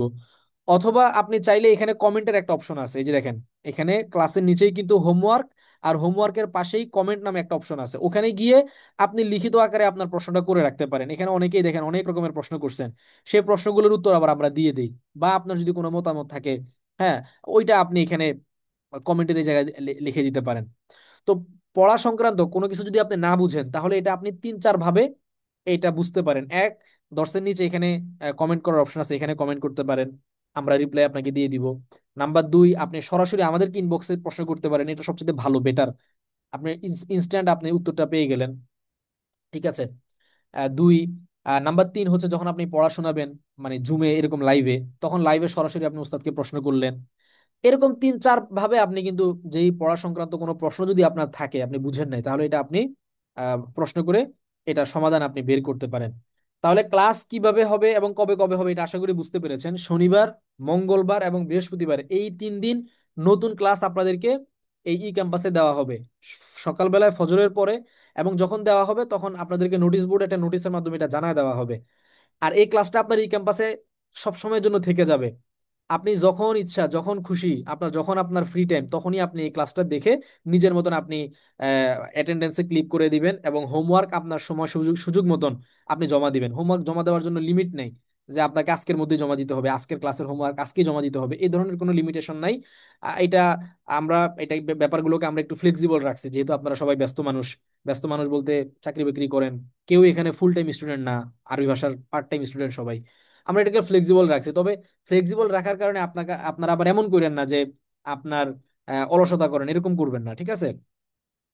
এরপরে পড়া কিভাবে নেওয়া হবে এটাও আলোচনা করলাম, যে পড়া আপনাদেরকে এরকম রাত্রে বেলায় এই এসার পরে 9:30টার দিকে আপনাদেরকে জুমের লিঙ্ক দেওয়া হবে, আপনারা সেই জুমের লিঙ্কে অ্যাড হবেন। অ্যাড হওয়ার পরে শিক্ষকরা আপনাদের কাছ থেকে পড়া নিবেন, যে পড়াগুলো পড়ানো হলো এই পড়াগুলো আপনাদের কাছ থেকে নিবেন। এবং পড়া নেওয়ার সুবিধার্থে আপনাদেরকে 2টা গ্রুপে ভাগ করা হবে। যদিও এটা এখনো করা হয় না, এটা আমরা 1-2 দিনের মধ্যে করে ফেলবো। দুইটা গ্রুপে আপনাদেরকে ভাগ করা হবে, মাক্কি এবং মাদানী, যাতে করে মানে আপনাদেরকে মনিটরিং করা, আপনাদের খোঁজ খবর নেওয়া, আপনাদের পড়া নেওয়া এগুলো আরো ভালোভাবে করা যায়। এজন্য দুইটা মানে শাখা আপনাদেরকে ভাগ করে ফেলা হবে অলরেডি। আপনারা কে কোন গ্রুপে আছেন এটা কিন্তু আপনারা ই ক্যাম্পাসে যদি যান, তাহলে ই ক্যাম্পাসে গেলেই আপনি দেখবেন আপনাদের নামের পাশে ওই কোর্সের ওখানে নামের ব্যাচের নামের পাশে মাক্কি মাদানি লেখা আছে। হ্যাঁ, আপনারা চেক করলেই পাবেন যে এত নং ব্যাচ, 17 নং ব্যাচ ব্র্যাকেটে লেখা আছে মাক্কি অথবা মাদানি। তো ওইভাবে আমরা আরো দুইটা মানে মেসেঞ্জারে গ্রুপ খুলবো। মাক্কি যারা তাদেরকে ওই মাক্কি গ্রুপে অ্যাড করা হবে, মাদানি যারা তাদেরকে মাদানি গ্রুপে অ্যাড করা হবে। এটা আরো 2-1 দিন পরে করা হবে। আচ্ছা, এরপরে পরীক্ষা কিভাবে হবে? পরীক্ষাটাও হচ্ছে যে আমাদের এই ইয়াতেই হবে, মানে এই ই ক্যাম্পাসেই পরীক্ষাও ই ক্যাম্পাসেই হবে। আর কিভাবে হবে এটাও দেখাচ্ছি। আমরা ওই এক্সামের একটা অপশন আছে এখানে দেখেন। আপনি যখন এই কোর্সে যখন ঢুকবেন এখানে দেখেন এক্সামের একটা অপশন আসবে। এক্সাম, এই এক্সামে যখন আপনি ক্লিক করবেন তখন আপনার সামনে এখানে লিখিত আকারে একটা প্রশ্নপত্র থাকবে। এই মুহূর্তে এখানে তো কোনো প্রশ্নপত্র নাই। প্রশ্নপত্র যখন থাকবে তখন আপনি ওই প্রশ্নপত্রে ক্লিক করলেই ওই প্রশ্নপত্রটা ওপেন হয়ে যাবে, এবং ওখানে আপনি লিখিত আকারে আপনার যে প্রশ্নগুলো আছে ওই প্রশ্নগুলোর উত্তর দিবেন। সবগুলোই কিন্তু টাইপ করে দিতে হবে, মানে আমরা বা কি বলি স্কুলে যেরকম পরীক্ষা দিতাম ওরকমই। পার্থক্য হচ্ছে ওখানে আপনি কলম দিয়ে লিখতেন আর এখানে আপনি টাইপ করে লিখবেন। কাগজে কলমে লিখে আপনি ছবি তুলে তুলে দিবেন এগুলোর কোনো অপশন আমরা রাখি নাই, কারণ অনেকের হাতের লেখা এতই অবস্থা খারাপ, এই উত্তরপত্রগুলো চেক করা আমাদের জন্য খুবই কষ্টকর হয়ে যায়। এই জন্য সবকিছু আমরা টাইপের উপরে রাখছি, যাতে করে আপনার লেখা ভালো কি খারাপ তাতে আমাদের কিছু আসা না যায়। ঠিক আছে, টাইপ করে আপনারা হচ্ছেন যে প্রশ্নগুলোর উত্তরগুলো দিবেন। এই জন্য আপনাদেরকে আমরা বারবার শুরু থেকে বলতেছি যে কিবোর্ড ইনস্টল করেন এবং বারবার আরবি লিখতে থাকেন, যাতে করে আরবিতে লিখতে পারার ব্যাপারটা আপনাদের হাতের মধ্যে চলে আসে। এরপরে আপনাদের উত্তরপত্রে মানে আমরা দেখা যায় পরীক্ষাগুলো নিব, ধরেন যেদিন পরীক্ষা ওই দিন সকালবেলায় ফজরের পরেই প্রশ্নপত্র দিয়ে দেওয়া হবে। যেমন মনে করেন সাধারণত পরীক্ষাগুলো শুক্রবারে নেওয়া হয়, যেহেতু শুক্রবার দিন সবার ফ্রি টাইম থাকে, ছুটির দিন। তো শুক্রবার সকালে নোটিশ দেওয়া হবে আপনাদেরকে যে আপনাদের অমুক পরীক্ষার প্রশ্নপত্র ই ক্যাম্পাসে দেওয়া হয়েছে।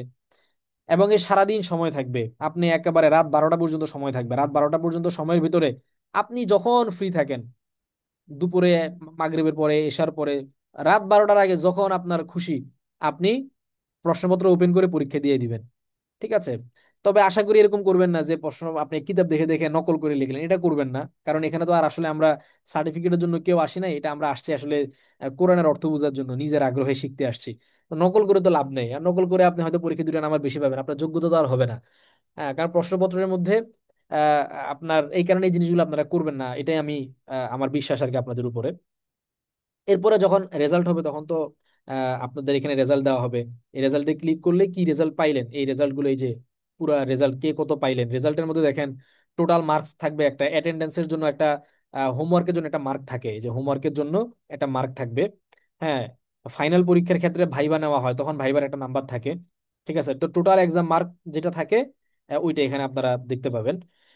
তো এই হচ্ছে মোটামুটি আপনার আলোচনা। এরপরে বাকি থাকলো কি, পড়া সংক্রান্ত প্রশ্ন কিভাবে, এটাও হয়েছে। পারস্পরিক প্র্যাকটিসটা কিভাবে করবেন, আপনাদেরকে এই যে ডিসকাশন গ্রুপ যেটা আর কি মেসেঞ্জারের গ্রুপ, এই ডিসকাশন গ্রুপের মধ্যে হচ্ছে আপনারা নিজেরা নিজেরা প্রচুর পরিমাণে প্র্যাকটিস করবেন লিখিত আকারে।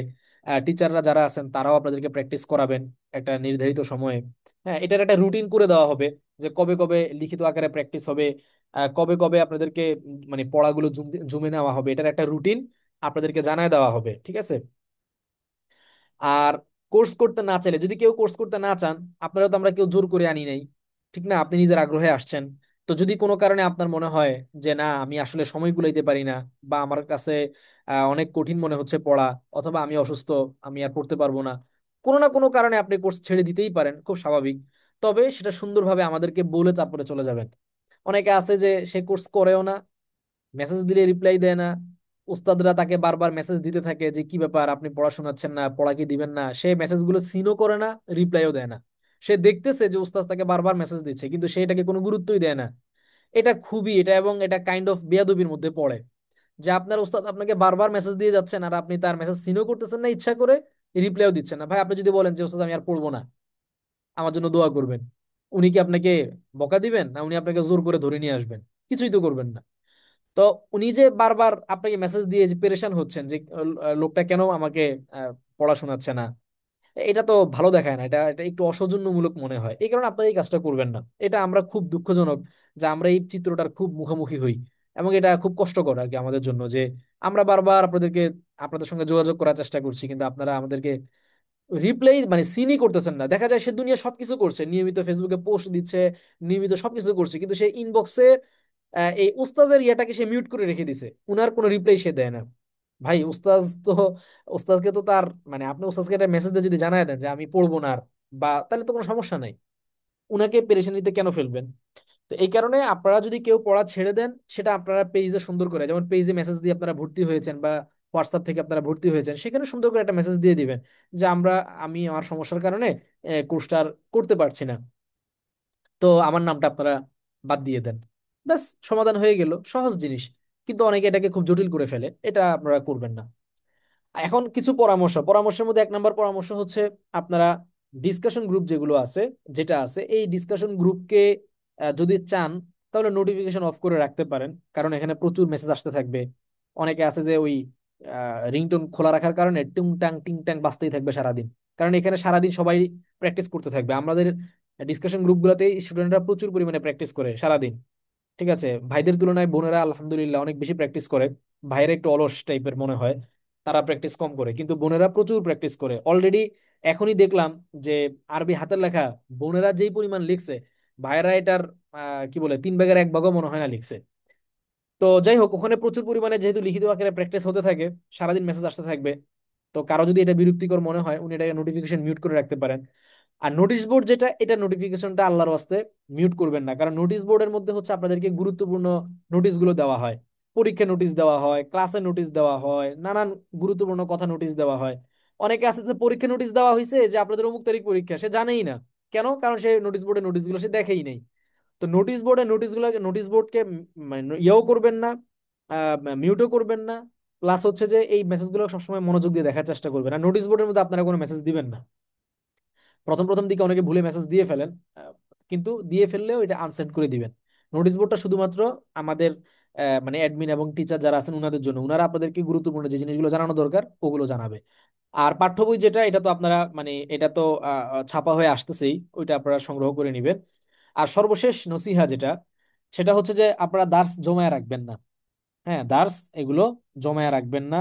যেদিন সকালবেলায় দার্স দেওয়া হয়, ওই দিনের দার্সটা সর্বোচ্চ চেষ্টা করবেন ওই দিনই দেখে ফেলতে।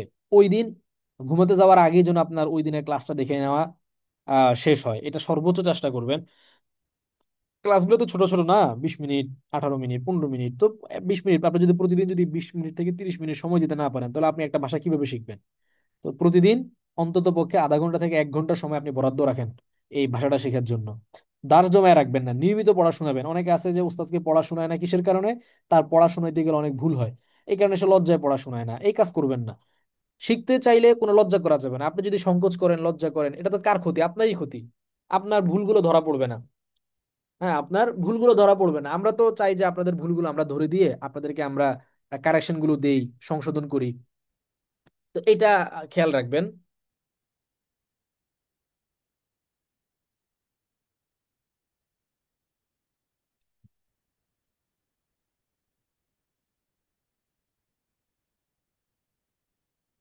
আচ্ছা, তো এরপরে এটা খেয়াল রাখবেন, নিয়মিত পড়া শোনাবেন, এটা যেন আপনাদের কোনোভাবেই মিস না যায়।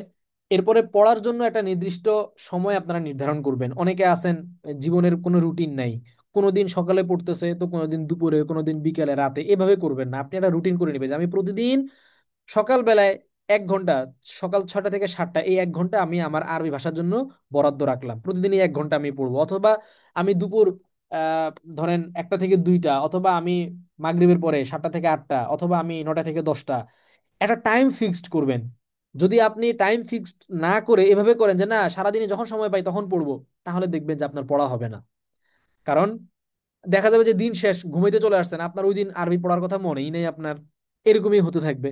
এই জন্য টাইম ফিক্সড করে নেবেন যে আমি প্রতিদিন ঠিক অতটা থেকে অতটা আমি পড়বো, 1 ঘন্টা চেষ্টা করবেন, মানে টাইম নির্ধারণ করার জন্য।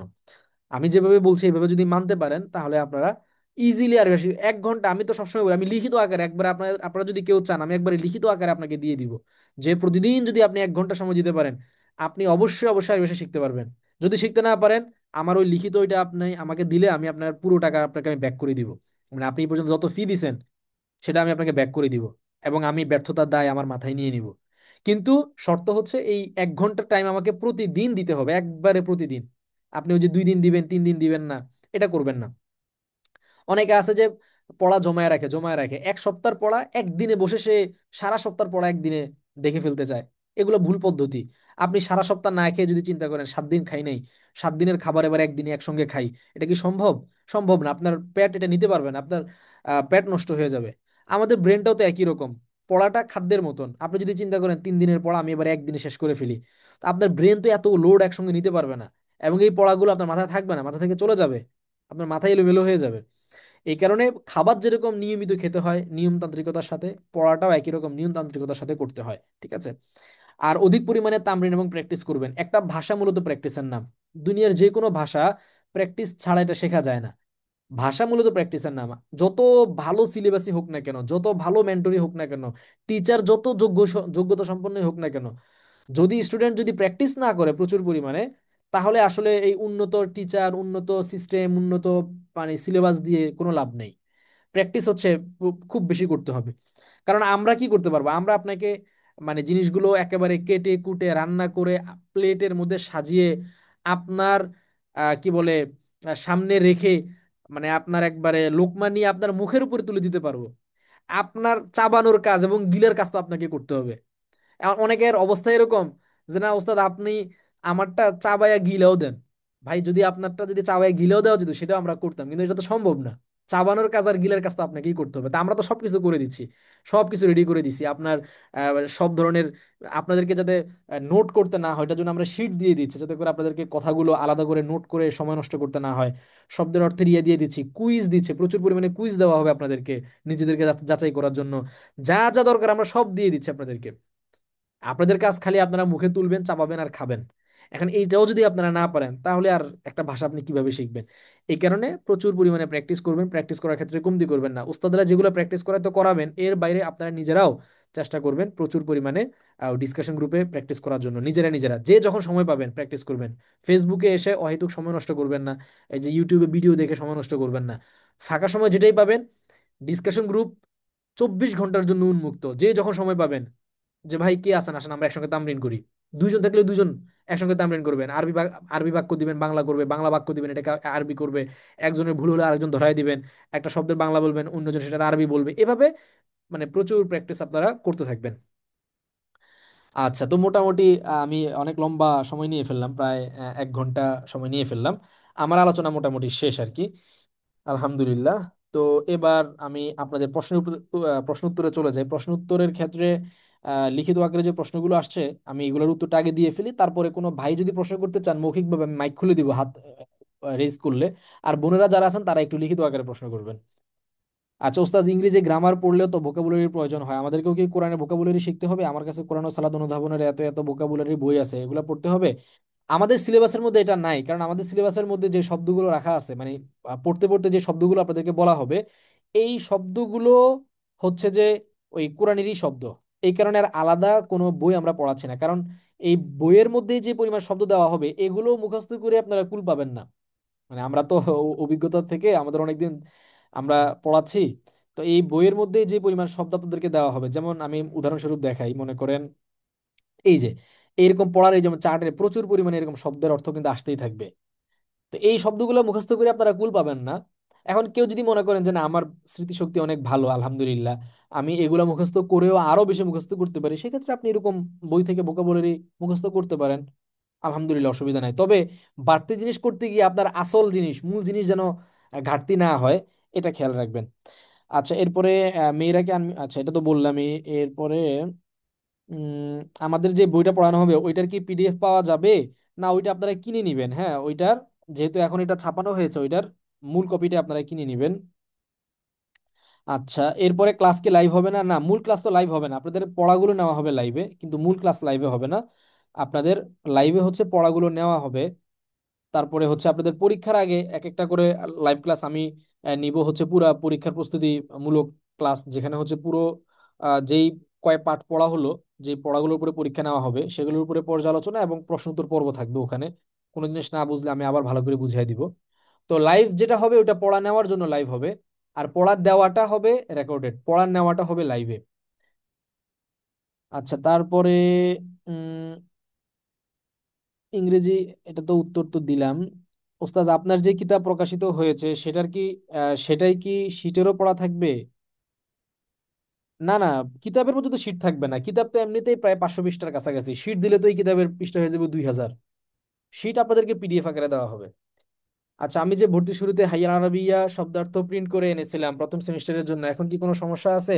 সমস্যা আছে বলতে, আপনি যেটা প্রিন্ট করছেন, আপনাকে তো আমরা প্রিন্ট করতে বলি না, আপনি নিজে থেকেই প্রিন্ট করে নিছেন মনে হয়। ওই ওই ওই পিডিএফ এর সাথে আর বই আকারে যেটা আসবে, যেটা থেকে পড়ানো হবে আপনাদেরকে, বেশ কিছু জায়গায় পার্থক্য আছে। বিশেষ করে এটার মধ্যে সাজানো, তারপরে উপস্থাপন, এবং কিছু কিছু বিষয় আপডেট করা হয়েছে, পরিমার্জন করা হয়েছে, যেটা আপনি যেটা প্রিন্ট করছেন সেটার মধ্যে নাই। আচ্ছা, জুমে কবে কবে আপনাদেরকে পড়াগুলো নেওয়া হবে, এটার একটা রুটিন, এটা আপনাদেরকে জানানো হবে। ঠিক আছে। ম্যাকবুকে প্রেজেন্টেশন নিলেন, জি। আচ্ছা, কখন পড়া শোনাবো, কখন পড়া শোনাবেন? এই যে রাত্রে, এই যে 9:30 থেকেই রুটিনটা আপনাদেরকে জানায় দেওয়া হবে। ওস্তাদ, আমি তো দেশের বাইরে, পড়া দেওয়ার সময় তো জবে থাকবো, লাইভে পড়া কিভাবে দিব? যারা এরকম বাইরে আছেন, যে মনে করেন আমাদের যেই টাইমটাতে পড়া নেওয়া হবে বাংলাদেশের ওই টাইমটাতে উনি জবে জবে থাকেন বিদেশে থাকার কারণে, অথবা ওই টাইমটাতে পড়া দেওয়া তার পক্ষে সম্ভব না, তিনি একটু পার্সোনালি উস্তাদের সাথে, সহকারী উস্তাদ যারা আছেন তাদের সাথে বা আমার সাথে একটু আলাপ করে নিবেন। আপনার জন্য একটা আলাদা সময় নির্ধারণ করে দেওয়া হবে। হ্যাঁ, এটা শুধুমাত্র তাদের জন্য আর কি, যারা এই ধরনের বাইরে আছে তাদের জন্য একটা আলাদা সময় নির্ধারণ করে দেওয়া হবে। ওই টাইমটাতে আপনি উস্তাদকে পড়া শোনাবেন। কিসের উপর ডিপেন্ড করে? না, কোনো কিছুর উপর ডিপেন্ড করে না। এটা ওই ভর্তির উপর, যারা আগে ভর্তি হয়েছে তারা এক গ্রুপে, আর যারা পরে ভর্তি হয়েছে তারা আরেক গ্রুপেই। এখানে আলাদা করে মানে আলাদা কোনো কিছু নাই এখানে। আচ্ছা, আর কি কোনো প্রশ্ন আছে? থাকলে করতে পারেন।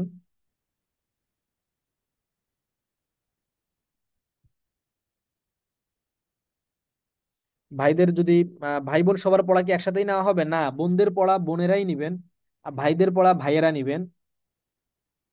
বোনদের পড়া বোনেরাই নিবেন। বোনদের পড়া নেওয়ার জন্য অলরেডি তো আপনারা হয়তো উস্তাদদেরকে দেখেছেন গ্রুপে, আপনাদের দুইজন উস্তাজা আছেন, উনারাই আপনাদের পড়াগুলো নিবেন। আর ভাইদের জন্য আলাদা উস্তাদরা আছেন, ওনারা পড়া নেবেন। দুইটা টোটালি সেপারেট হবে।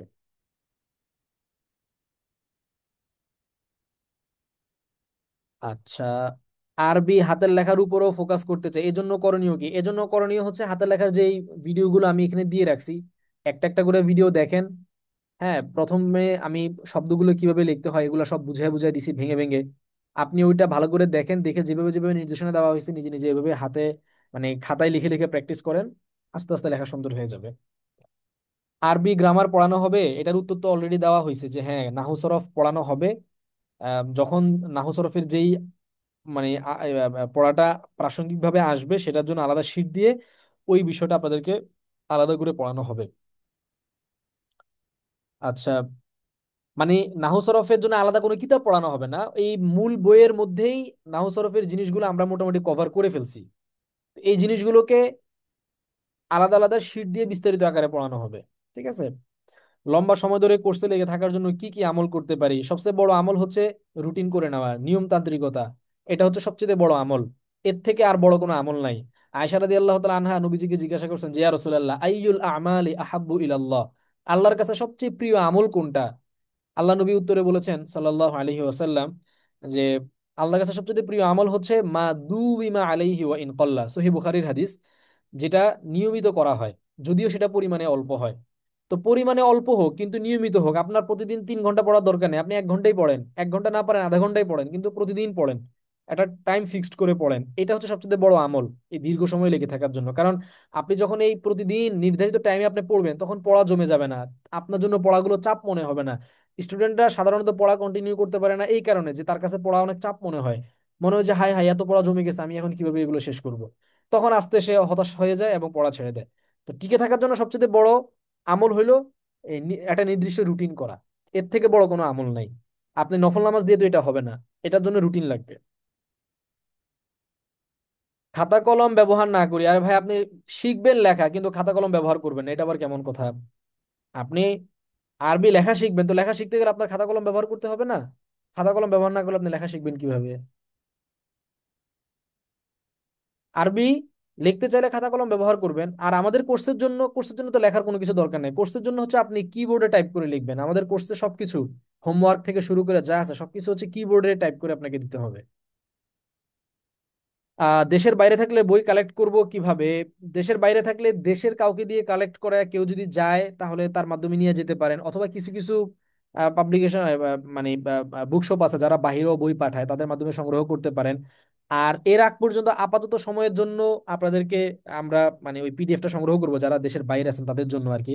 আমাদেরকে পেজে যোগাযোগ করেন, আমরা এটা দিয়ে দিব আপনাদেরকে। আচ্ছা, ক্লাস কোন দিন হবে? পিছনের আলোচনাটি একটু দেখে আসবেন, আপনি সম্ভবত পরে জয়েন করছেন। হ্যাঁ, ক্লাস হলো, নতুন ক্লাস আপনাদেরকে দেওয়া হবে শনিবার, মঙ্গলবার এবং বৃহস্পতিবার, এই 3 দিন। আমি গত 15 ব্যাচে ভর্তি ছিলাম, কিন্তু কয়েক মাস পর পড়া বেড়ে যায়, তখন কন্টিনিউ করা হয়নি। দোয়া করবেন। জি ইনশাল্লাহ, অবশ্যই দোয়া করব। তবে আমি যেটা বলেছি যে এটা রুটিন করবেন এবং প্রতিদিন রুটিন অনুপাতে সময় দিবেন, তাহলে আর হচ্ছে পিছিয়ে পড়বেন না। আচ্ছা, হোমওয়ার্ক গুলি হাতে করলে বুঝতে পারবো কোথায় কোথায় ভুল। কোথায় কোথায় যদি ভুল মানে এটা আপনি বুঝতে চান, সেটা আপনি আমাকে পার্সোনালি পাঠাইতে পারেন ছবি তুলে, আমি এটা ভুলগুলো বলে দিব। যদিও এটা আমাদের কোর্সের অন্তর্ভুক্ত না, তারপর আপনি পার্সোনালি চাইলে দেখা কারেকশন করে নিতে পারেন আমাকে দেখায় নিয়ে। কোরআনের শব্দাবলী বই কি সহায়ক হতে পারে? এটা আমার আছে। হ্যাঁ, আপনি যদি চান যে আমাদের এই বইতে যে শব্দের অর্থগুলো আছে এগুলো পড়ার পরে আপনি আরো বাড়তি শব্দ মুখস্থ করতে পারবেন, ওরকম সময় আপনার আছে এবং ওরকম ইয়ে আপনার আছে, তাহলে আপনি ওই বই সহায়তা নিতে পারেন, অসুবিধা নাই। পড়া নেওয়ার সময়টা বেশি রাতে, পড়া নেওয়ার সময়টা বেশি রাতে না নেওয়ার অনুরোধ। 9:30 থেকেই নেওয়া হবে। 9:30, কারণ এর আগে তো নিলে দেখা যায় অনেকে আছেন যারা চাকরি টাকরি থেকে ফিরে এসে, অবসরটা হয় মানুষ আসলে মূলত এসার পরে।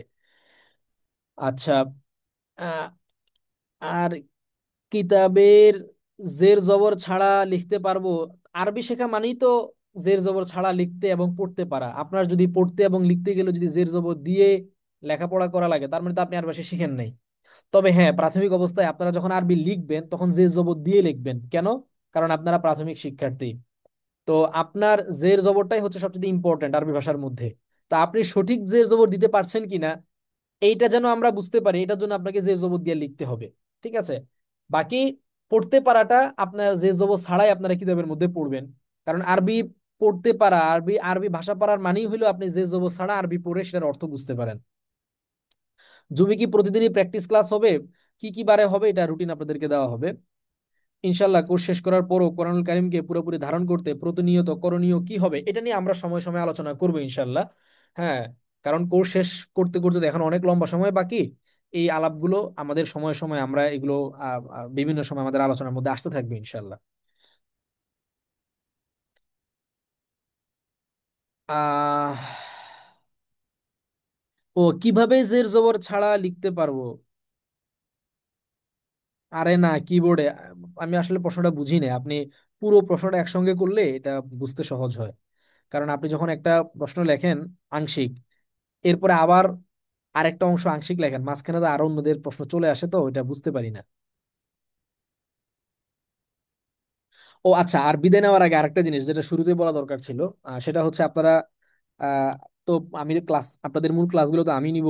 তো আপনারা আমার কাছে পড়বেন। আমাকে তো যারা চিনেন তো চিনেন, যারা চিনেন না তাদের কাছে আমার প্রাথমিক একটা পরিচয় দিয়ে দেওয়া দরকার। কারণ আপনি কার কাছে পড়ছেন, কার কাছ থেকে আপনি এলেম নিচ্ছেন, তার সম্পর্কে জানা, তার পরিচয় আপনার কাছে স্পষ্ট থাকা দরকার। তো আমার নাম হচ্ছে আব্দুল্লাহ আল মাসউদ।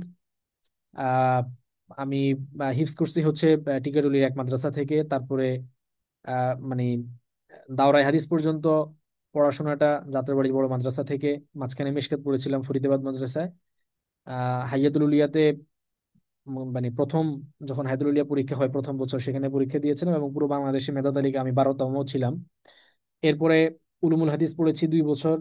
আর উচ্চতর আইন যেটা, অর্থাৎ যেটা পড়লে আমরা মুফতি বলি, বা আপনারা মুফতি বললে ভালো চিনবেন, ইফতা যেটা, ওইটা 2 বছরের পড়েছি। এই দুইটাই যাত্রাবাড়িতে পড়েছি। তারপরে একটা ইফতাতে আমি 2 বছর ওখানে খেদমতে ছিলাম। এরপরে এখন একটা মাদ্রাসায় খেদমতে খেদমতে আছি মোহাম্মদপুরের এদিকে। আর লেখালেখি করছি অনেকদিন ধরে। কোরআন বিষয়ক বেশ কিছু বইপত্র লিখেছি, লিখে যাচ্ছি, ভবিষ্যতেও লিখবো ইনশাআল্লাহ তাআলা। এই হচ্ছে মোটামুটি আমার মানে ব্যাকগ্রাউন্ড আর কি, পড়াশোনার ব্যাকগ্রাউন্ড। আমার দেশের বাড়ি হচ্ছে নোয়াখালীতে। এই হচ্ছে আর কি মোটামুটি আমার পরিচয়। তো আমি ইনশাল্লাহ আপনাদের ক্লাসগুলো নিব। আর আমার সাথে সহকারী ছেলেদের ব্যাচগুলোতে সহকারী দুজন উস্তাদ থাকবেন। ওনারাও সবাই মাদ্রাসা থেকে পড়া, দাওরায়ে হাদিস এবং ইফতা করা যোগ্য মানুষজন। আর মেয়েদের ব্যাচেও পড়া নেওয়ার জন্য সহকারী মহিলা উস্তাদগণ থাকবেন, তারাই মূলত মেয়েদের পড়াগুলো নিবেন। মেয়েদের সাথে যোগাযোগগুলো মেইনলি ওনারাই করবেন। তবে আমাকে চাইলে বোনেরা যে কোনো প্রশ্ন পড়া সংক্রান্ত যদি হয় আমাকে এটা লিখিত আকারে জিজ্ঞাসা করতে পারেন। বাকি পড়া টড়া নেওয়া টেওয়া এগুলো আমি নিব না, এগুলো হচ্ছে বোনেরাই নিবেন, বোনেদেরটা। তো আজকের মতন মনে হয় আমরা বিদায় নিতে পারি। অনেক লম্বা সময় হয়ে গিয়েছে। নতুন পিডিএফ কি শুধু পড়ার জন্য কিছু পৃষ্ঠা প্রিন্ট করার অনুমতি আছে? আমার পক্ষে এখনোই বই কেনা সম্ভব নয়, হয়তো 2-1 সপ্তাহ দেরি হতে পারে। এটা আপনি আমাদেরকে একটু কষ্ট করে মেসেজ দিয়েন, ঠিক আছে? আমরা আপনাকে এটা দিয়ে দিব। আচ্ছা, এরপরে আহ আচ্ছা, আর তো কোনো প্রশ্ন নাই, তাহলে মনে হয় আমরা আজকের মতন বিদায় নিতে পারি। ইনশাল্লাহ আল্লাহ তাআলা যদি তৌফিক দান করে, হায়াতে যদি আহ রাখে, তাহলে ইনশাল্লাহ আপনাদের সাথে আরো অনেক কথা হবে। পরীক্ষার আগে আগে এরকম এক একটা লাইভ ক্লাস তো আমি নিবই। আর আমি তো সবসময় আছি, আপনারা পড়া সংক্রান্ত যে কোনো বিষয় যদি না বুঝেন, অনেকে আমাকে মানে আমাকে জিজ্ঞাসা করতে একটু সংকোচ করে। তা আমাকে আমাকে পার্সোনালি ইনবক্সে আপনারা যে কোনো পড়া সংক্রান্ত যে কোনো জিনিস যদি হয়, আপনারা আমার কাছেও জিজ্ঞাসা করতে পারেন। সহকারী উস্তাদরা তো থাকবেনই, হ্যাঁ, আমাকেও চাইলে জিজ্ঞাসা করতে পারেন, ওনাদেরকেও জিজ্ঞাসা করতে পারেন। যে কোনো পড়া লেখা আরবি ঠিক মতন হয়েছে কিনা এটা যদি চেক করাইতে চান আমাকেও দিতে পারেন, উস্তাদদেরকেও দিতে পারেন। ঠিক আছে, আমরা সবসময় আপনাদের জন্য, আপনাদের খেদমতের জন্য আমরা প্রস্তুত আছি। আল্লাহ তালা আপনাদের সবাইকে কবুল করে নিন। এবং এই যে যে স্বপ্ন নিয়ে আপনারা ভর্তি হয়েছেন, আল্লাহ তালা যেন সেই স্বপ্নের বাস্তবায়ন পর্যন্ত আপনাদেরকে টিকে থাকার, লেগে থাকার তৌফিক দান করেন, আমিন। আর সবাই চেষ্টা করবেন আজকে থেকে মানে 2 রাকাত নামাজ পড়ে নিতে, 2 রাকাত নামাজ পড়ে আল্লাহর কাছে বিশেষভাবে দোয়া করতে, যে আল্লাহ আমি যেই আশা নিয়ে ভর্তি হয়েছি বা কোরআনের ভাষা শিক্ষার জন্য যে একটা স্বপ্ন আমার, এই স্বপ্ন যেন আমি বাস্তবায়ন করতে পারি। কারণ আল্লাহ তাআলা যদি আপনাকে তাওফিক না দেন, আপনি আসলে শিখতে পারবেন না।